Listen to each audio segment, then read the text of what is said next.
Magandang buhay po sa ating lahat. Welcome po sa Tech Moves for Fun.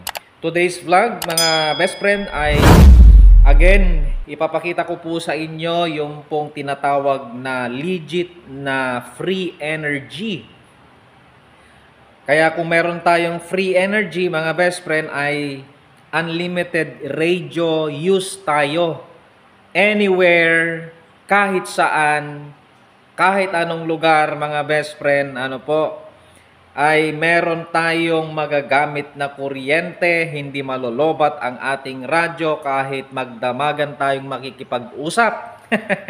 Alright? By the way, mga best friend, meron po akong konting request pala sa inyo bago natin ituloy itong ating pong vlog ngayong oras po na ito. Meron po akong motovlog channel, mga best friend. Baka naman yung pong motovlog channel po natin ay Best Friend Moto. Ayan, ito po yung pong akin pong Facebook page, pang motovlogging po yan. Okay, baka pwede pong pa-follow, mga best friend. Konting tulong nyo na rin po ito sa akin. Pa-follow po sa aking Facebook page, Best Friend Moto. Meron din po akong YouTube channel, Best Friend Moto din po. Pa-subscribe din po dun sa ating motovlog YouTube channel, Best Friend Moto. Tapos may Instagram tsaka TikTok din po tayo. Pare-parehas po lahat yan na Best Friend Moto. Tapos iisa lang po yung kanilang mga profile picture, mga best friend. So pa-follow po, pa-subscribe, mga best friend. Konting kahilingan lang po yun para naman kahit pa paano matulungan nyo po ako sa akin pong motovlog channel tsaka Facebook page, TikTok and Instagram. Okay, marami pong salamat, mga best friend. Inaasahan ko po ang inyo pong tulong. So, ang ating pong i-feature ngayon na radyo, mga best friend, of course, yung ICOM ICV80. Pwede natin gamitin ito as porta-base gamit itong Conpex Power Station. Yan, mga best friend. At ito po talaga yung tinatawag na 100% na legit na free energy. Marami kasing nagkalat sa YouTube, sa Facebook, over the internet na nagpo-post na nakakagawa sila ng free energy. Karamihan doon peke, mga best friend, lalo na kung yung mga sibuyas ang mga gumawa. Okay, alam niyo na yung mga sibuyas, mga best friend, ano? Now, itong power station natin, ito po ay Conpex Power Station, 1,000 watts po ito. At ang kagandahan nito, mga best friend, ay meron siyang battery capacity na 264,000 milliamp hour. Grabe, napakalaki.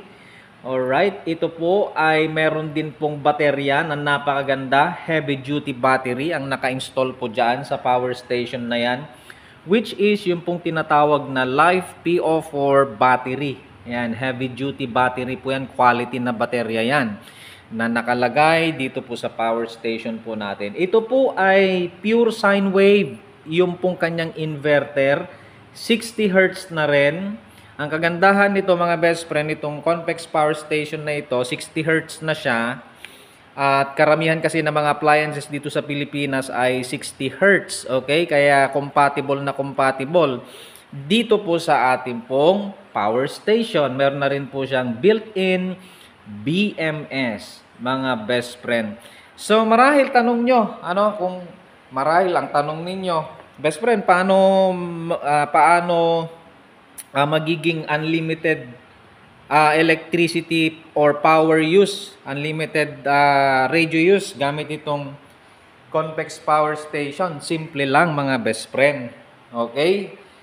Ito, syempre, may baterya. Magiging unlimited power use ito, mga best friend, kung gagamitan natin ng solar panel. Okay? Na yung solar panel na yon, mga best friend, yun ang magcha-charge dito po sa ating power station na magsusupply naman ng power sa mga, yung fan, cooling fan at saka yung pong power supply. Okay? Pati dito sa charger nitong ating ICOM ICV80. Ayan, alright? So, kaya tinatawag na legit free energy kasi may sariling charger ito basta meron kang solar panel mga best friend. Okay? At yung solar panel mo dapat, okay, dapat ho ay hindi ho lalampas sa 120 watts.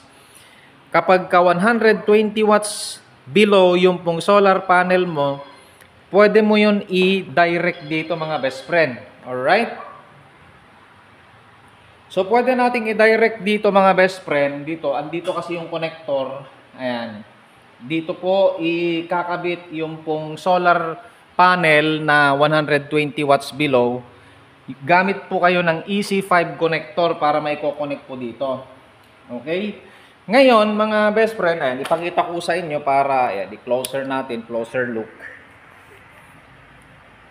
Ayan, focus lang natin. Ayan. So, dito po, ayan, gamit tayo ng EC5 connector. Dito po natin i-connect directly yung pong solar panel natin na hindi po tataas sa 120 watts. Pwede po yun, magcha-charge po itong ating power station. Alright? So, ikabit lang natin sa ating CP holder. Ayan, para mas malaya tayong mag-explain. Ngayon, marahil tanong nyo naman, best friend, paano naman kapag mas mataas sa 120 watts yung aking solar panel? Kung mas mataas po sa 120 watts yung solar panel po ninyo, mga best friend, ay gagamit na po kayo ng solar charge controller. Huwag nyo pong kakalimutan yan para hindi po masira ang ating power station. Okay?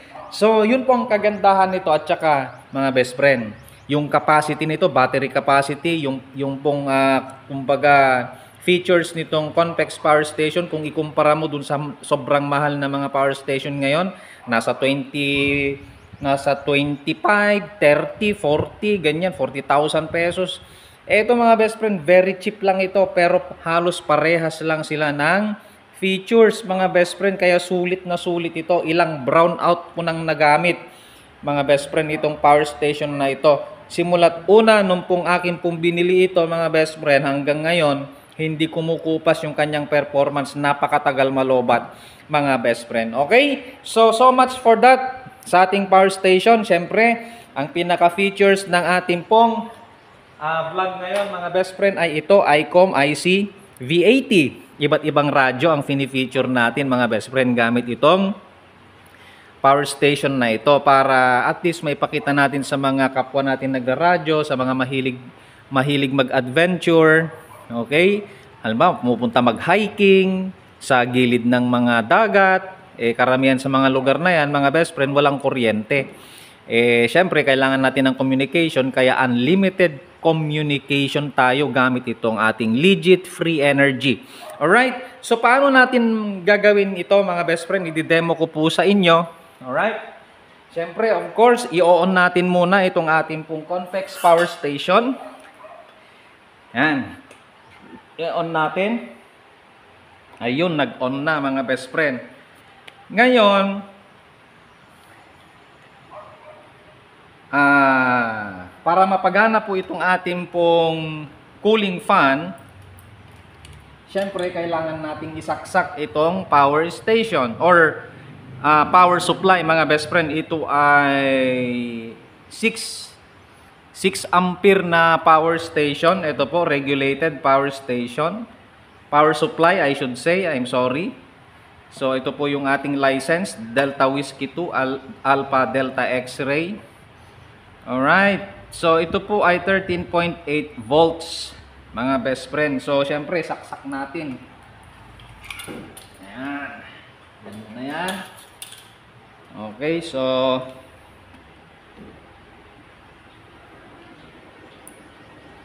para naman at least magka-idea kayo kung paano gagana ito. Okay? Then syempre ito mamaya, ito po yung pinaka-charger ng ating pong tawag nito, ating ICOM ICV80. Alright? So, isaksak ko na po dito mga best friend. Ayong. Nakasaksak na. Then of course, itong ating pong cooling fan. Ikabit na rin natin sa ating power supply. Baka kasi ikabit ng iba. Tayo na lang ang magkabit. Yun. Okay.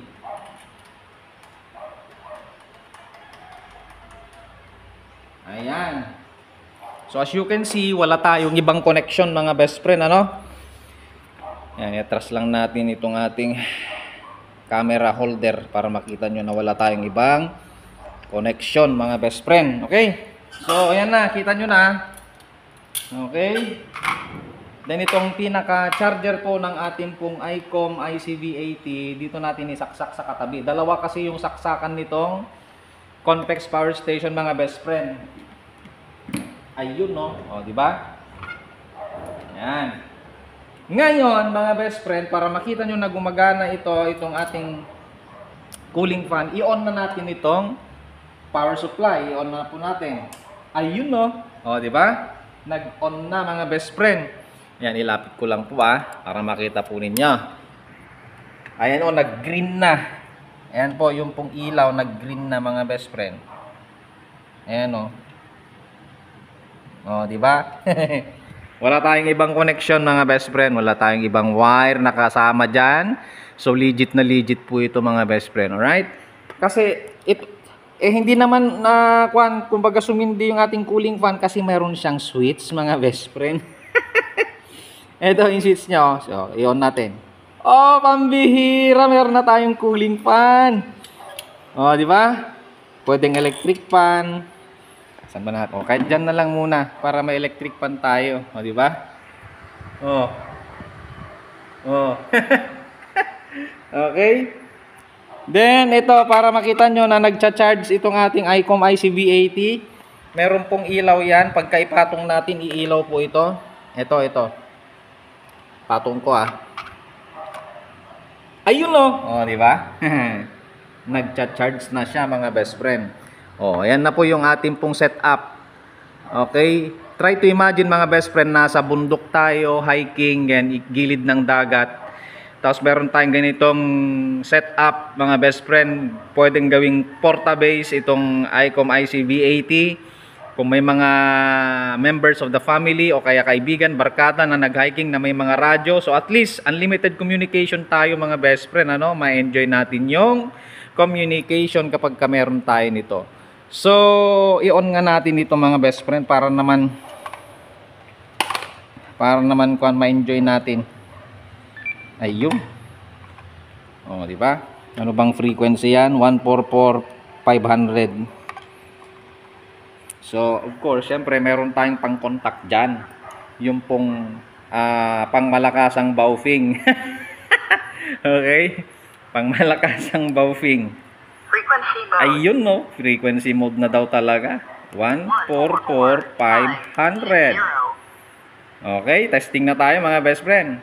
Check. Check, mic. 1, 2, 3. Sound check. Wow. Sound check. Wow, talaga naman. Sound check. Breaker. Delta Whiskey 2, Alpha Delta X-Ray.